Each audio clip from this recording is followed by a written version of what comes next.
Assalamualaikum warahmatullahi wabarakatuh. Alhamdulillah, alhamdulillahi rabbil alamin. Assalatu wassalamu ala asrafil anbiya'i wal mursalin sayyidina wa maulana Muhammadin. Ashhadu an la ilaha illallahul malikul haqqul mubin wa ashhadu anna Muhammadan abduhu wa rasuluhu was-sadiqul wa'dal amin. Allahumma sholli wa sallim wa barik wa karim ahzanul nabil karim ihdinil ladzi min jamalika wa innal ladzi min jalalika wa innahu min kitabika wa tahirin wal mujahidina amma ba'du. Ibadullah wa ittaqullah. Bersyukur kita kehadirat Allah dengan mengucapkan alhamdulillahi rabbil alamin di atas segala limpahan karunia, rahmah dan hidayahnya, sehingga dengan izinnya kita dapat menjalankan amanahnya kepada Rasulullah sallallahu alaihi wasallam. Bertolabul ilmi wajib bagi yang mengaku muslim. Tolabul ilmi fardhatul ala kulli muslim, yang insyaallah kita akan selalu berbagi ilmu dan wawasan demi meningkatkan iman dan takwa kita, agar bisa menjalankan iman, bertauhid dan mentauhidkan diri kepada Allah Subhanahu wa ta'ala. Karena tanpa diri bertauhid, sesungguhnya kebenaran apapun dalam kebaikan kita lakukan, apalagi terhadap Allah, maka perbuatan itu akan sia-sia. InsyaAllah bertemu lagi dengan saya, Guru Mursyid Syekh Nur Muhammad Buya Irwan Maulana Al-Khalidi, Pasaman, Sumatera Barat. Tentunya dalam rangka meningkatkan ketakwaan kita. Sesungguhnya ibadah yang benar-benar sesungguhnya beribadah adalah orang yang telah mencapai ketakwaan kepada sebuah ilmunya. InsyaAllah melalui makom Majelis Zikir Ma'rifatullah Indonesia, terutama dalam naungan Yayasan Islam Hidayatul Mubarakah, yang mana dalam masa syiar kita melalui wadah syiar, yaitu YouTube Buya Pasaman Timur, yang selalu bisa menjadi pedoman bagi yang ingin mencapai hakiki makna dari sebuah perintah. Para hadirin dan hadirat, kaum muslimin dan muslimat, jamaah dimanapun berada, rahimakumullah. Sebagaimana yang telah kita pahami dan kita sampaikan dalam syiar kita, terhadap adanya sebuah wujud dan maujud di dalam adanya sebuah ketentuan tentang awal sebuah yang ada, yang mana kita telah memahami tidak mungkin sebuah yang ada bernama ada kalau tidak diawali dengan yang tiada. Dan kita telah melihat bagaimana wujud dari wujud tersebut bertingkah kepada sebuah maujud sehingga tercapailah keinginan kodrat aku pada Tuhan yang ingin menjadi Tuhan dan berasma Allah serta berwujud Rasulullah sallallahu alaihi wasallam pada hakikat kodrat wujud tersebut. Tetapi di dalam hal mengkaji sebuah yang hakiki terhadap sebutan aku, Tuhan, Allah, umat Muhammad, itu dibutuhkan suatu dalil kebenaran dari sebuah ilmu tersebut. Kalau hanya sebuah sebutan dan sejarah yang diceritakan, sesungguhnya itu tidak akan membawa perubahan kepada sebuah kodrat umat, yang mana umat itu adalah perwujudan dari Allah dan Tuhan itu sendiri dalam makom tajalli Muhammad. Mengenang kembali usuluddin, awal diri adalah Tuhan, ilah ba'dal tunggal, wahid awal mula jadi. Maka Allah katakan awalul wajibin alal insani khufatul illahi bi istighfar. Pertama-tama yang wajib bagi umat itu adalah mengenal Tuhannya dengan seyakin-yakinnya, atau kita katakan awaludin ma'rifatullah. Awal agama adalah mengenal Allah dalam masa tauhid, asyhadu an la ilaha illallah wa asyhadu anna Muhammad Rasulullah, sebagai kodrat pertama dalam rukun Islam. Tentunya menjadi sebuah persyaratan karena diletakkan pada urutan pertama.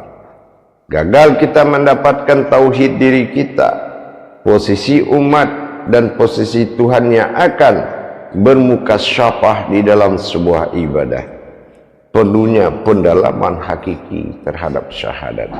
Inilah tauhid. Setelah kita melihat dan mendengar sebuah jabariyah dari kajian tersebut, wujud ada, wujud berupa maujud nyata. Ini kita akan wajib mencari pedoman terhadap kebenaran tersebut, yaitu suatu kodrat yang menyatakan yang tidak nyata sebagai pertanda bahwasannya yang nyata itu berawal dari kisah yang tidak nyata. Namanya Lauh Mahfuz. Lauh Mahfuz kita kenal sebagai kitab yang dinyatakan, bukan kitab berawal dari yang nyata, tetapi kitab yang berawal dari tidak nyata, berasal dari wahyu. Wahyu berasal dari qudsi, qudsi berasal dari kauni. Inilah yang jatuh menjadi syafaat, syafaat menjadi kodrat yang nyata, yaitu kalimatul haq. Kalimat tersebut sudah hayat menjadi kodrat. Mana kita lihat bukti tanda-tanda kebesaran Allah tentang ada dan tiada? Dalam hijahiyah kita melihat perbuatan Tuhan dalam wujud-wujud di mana dia maujud. Terbagi dua sifat ketuhanannya, yang satu menjadi aftar, sifat alam pada yang nyata, basmalah dalam urutan kodrat kajian. Yang kedua, berhasia Allah pada dirinya dalam kodrat bismillah, ada pada wujud yang diwujudkan di dalam alam tersebut, disebut dengan ba'dal atau alif tersirat. Untuk kita melihat kekuatan dan tanda-tanda itu, maka kita lihat, sebelum membahas tanda tersebut, kita harus melihat dulu bahwasannya tanda-tanda dalam Al-Quran disebut hijahiyah adalah sebuah hikayat dari sebuah hayat yang dinyatakan. Ini yang disebut dengan hijahiyah, sejarah hayat yang dinyatakan untuk terlihat berupa zatnya. Setelah kita memahami berasal huruf itu dari kasroh, kasroh adalah sebuah tajalli batin berawal dari bi, jatuhnya menjadi titik. Titik itu juga yang ditajalikan, yang mana titik itu bernama wujud. Ditajalikan dia kasroh, berarti perjalanan sir rahasia yang berupa kodrat sesuai makom dari ayat tersebut. Kita lihat titik wujud pertama ada pada kodrat batin kasroh pertama, yaitu ba, yang mana wujudnya ada di bawah ba. Di bawah ba sebuah wujud ada bernama aku yang nyata, terjelas dengan lihat. Kita lihat betul-betul terlihat dengan jelas. Setelah itu kita lihat mana yang tiada yang mengawali yang ada. Tiada yang mengawali yang ada adalah sesuatu yang tidak nyata di dalam huruf ba tersebut. Di dalam ruang lingkungan, ruang lingkung dan lingkup daripada ba tersebut berdiri sesuatu yang tidak nyata tetapi ada. Ini yang dikatakan ada dan tiada. Dengan jazimnya dan semufakat dan muzakaroh dalam istilah ibadah, terjadilah suatu kesepakatan membuat suatu ibadah. Perjalanan ibadah inilah yang disebut dengan makon tajalli batin ta. Dilihat di huruf ta berdampingan dua wujud tersebut, menandakan ada dan tiada itu sudah menyatu atau berdampingan di dalam makom ibadah. Makanya dikatakan ta itu adalah sebuah ibadah. Maka ta inilah yang dikatakan dengan awal semua ibadah dijadikan. Ada tahlil, ada tahmid, ada talqin, ada taslim, ada tawassulan, dan ada tafakur, ada tazakur, dan ada takharub dan lain-lain. Dengan terjadinya perbuatan antara aftar titik yang nyata tadi dengan ba'dal titik yang tidak nyata, maka terjadilah suatu hayat yang nyata disebut sa atau berupa dan berwujud. Maka di sini terjadi titik tiga. Dari mana satu lagi titik tiga atau wujud yang ketiga adalah dari tajalli kasroh batin berupa huruf yang maujud menjadi sesuatu yang tidak setara dari yang dua. Timbul suatu pertanyaan, kenapa satu titik wujud tersebut tidak berdampingan dengan yang dua tersebut? Ini menandakan tingkat kerahasiaan yang perlu dipertanyakan. Ada dan tiada sudah berdampingan dalam satu barisan sab yang sempurna, tetapi yang tidak termasuk ada dan tiada, wujudlah sebuah wujud di atasnya yang tidak berdampingan. Makanya kita lihat titik 3 itu satu di atas, maka ini yang dikatakan suatu kehadiran tajalli batin tersebut yang dinamakan wujud kasroh, yang disebut dengan bi, yaitu buah kekuatan kerahasiaan. Dengan terjadinya sa yang telah berwujud, tiba-tiba disinilah keajaiban dan suatu kemustahilan, kehadiran daripada sesuatu di atas daripada yang dua titik ternyata membawa suatu rahasia besar. Dihadirkan nun hayat pada sa, maka dengan kekuatan tajalli kasroh bi tadi terjadilah kehadiran nun yang membuat nun berubah hayat menjadi sin. Sebagaimana yang kita katakan, setiap yang ada disitulah yang tiada. Ini bahasa yang naluri hakiki. Berarti dari 3 kodrat tersebut, maka 3 yang ada pada alif aftar menyatakan keberadaan ketuhanan, yang mengatakan Rabbil Alamin, yang berwujud kepada nurul Islam, nurul iman, dan nurul ihsan. Ini yang kita di langit berupa wujud bintang, bulan, dan matahari. Itu adalah nur aftar, yaitu cahaya batin. Dan yang 3 lagi akan masuk ke dalam kerahasiaannya, yang berwujud awal mula jadi berupa zat, yang diwujudkan kedua awal dari semua hidup dan yang ketiga awal semua jadi yang tersirat adalah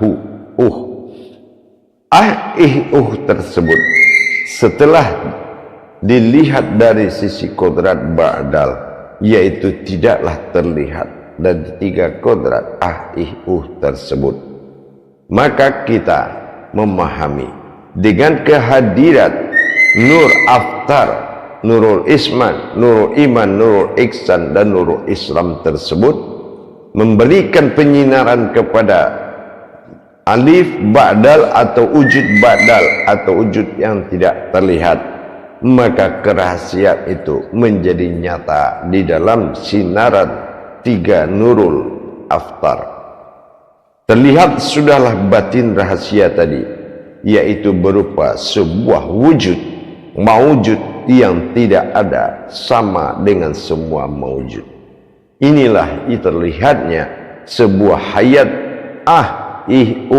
berupa ruhul azoma atau askornya daripada seluruh alam. Penampakan zohirku oleh 3 nurul sifatku, maka nyatalah aku dalam perjalanan diriku. Itu yang disebut dengan dunia. Dal adalah perjalanan, alif tumahu adalah istirahatku, rahasiaku, sementara na adalah keakuanku, dan a adalah nyata alif atau asroh a. Maka dalam perjalanan kerahasianku yang nyata inilah aku menyatakan zohiru Rabbi, zohirku adalah wujud dari ketuhanan, dan batinul abdi, setiap yang tidak terlihat adalah kodrat dari keumatanku terhadap zohirku. Inilah terjadinya Rabbil Alamin. Maka dalam wujud 3 yang terlihat, itulah awal terjadinya ilahinas, yaitu wujud Tuhan bermawujud manusia. Dasar daripada penampakan 3 nur aftar menyinari kepada sir dari ba'dal, yaitu zat, batin, dan hayat, atau dikatakan Allah dan Allahu. Inilah yang menyebutkan terjadinya zohiru. Inilah Allahu fil zohiru, terjadi Allah bersifat zohir. Dengan demikian nyata sudahlah, tetapi timbul suatu pertanyaan dengan tanda-tanda yang kita lihat di aftar.